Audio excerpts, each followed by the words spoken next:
نحمده ونصلي ونسلم على رسوله الكريم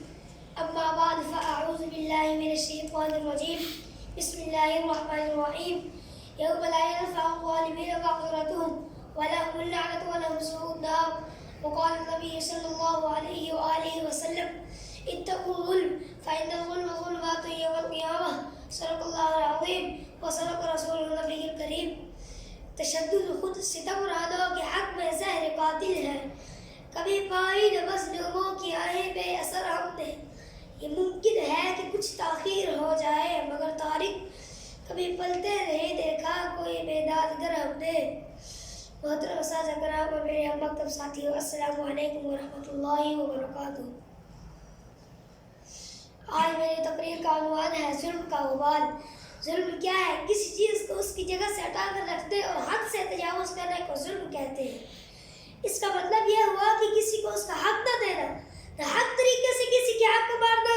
بغیر قصور کے کسی پر زیادتی کرنا معاملات میں نہ حق طرفداری کرنا وغیرہ ظلم کہلائے گا معزز سامعین ظلم اس قدر بھیانک جرم ہے کہ اس سے قیامت کی تاریکی سے موصوف کیا گیا ہے آپ علیہ السلام کا فرمان ہے کہ تم ظلم سے بچو کیونکہ یہ ظلم قیامت کے دن تاریکی کی صورت میں ہوگا آج دنیا ظلم سے بھر گئی ہے گھروں میں بازاروں میں حکومت کی ایوانوں میں ظلم ہی ظلم حالانکہ یہ ظلم ایسا گناہ ہے کہ جس کا انجام تباہ و بربادی کے سوا کچھ بھی نہیں یہی وجہ ہے کہ آج لوگ طرح طرح کے عذاب میں مبتلا ہیں ظالم لوگ سمجھتے ہیں کہ اللہ ان کے کرتوت سے غافل ہے ہرگز نہیں بلکہ اللہ جل شانہ فرماتے ہیں وَلَا تَحْسَبَنَّ اللَّهَ غَافِلًا عَمَّا يَعْمَلُ الظَّالِمُونَ إِنَّمَا يُؤَخِّرُهُمْ لِيَوْمٍ تَشْخَصُ فِيهِ الْأَبْصَارُ ظالموں کے اعمال سے اللہ کو غافل نہ سمجھ وہ تو انہیں اس دن تک مہلت دیے ہوئے ہیں جس دن آنکھیں پھٹی کی پھٹی رہ جائیں گی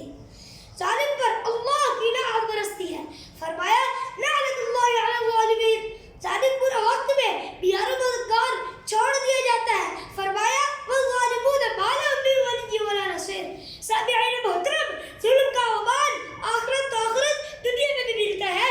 قبل میں اسی ظلم کی وجہ سے بہت ساری بستیاں ہلاک ہو گئی بڑے بڑے ظالم کیا فرعون اور نمرود سب کے سب دنیا سے نصف نابود ہو گئے ناگور اسکندر اور دائیں قبر دارا مٹے نامیوں کے نشان کیسے کیسے حضرت علی رضی اللہ تعالی عنہ کی طرف ایک مشہور قول منسوب ہے کہ کوئی ملک کفر شرک کے ساتھ تو رہ سکتا ہے مگر ظلم کے ساتھ قائم نہیں رہ سکتا محترم دوستو مظلوم کی فریاد اس تیر کی طرح ہے کہ جس سے ظالم کبھی بچ نہیں سکتا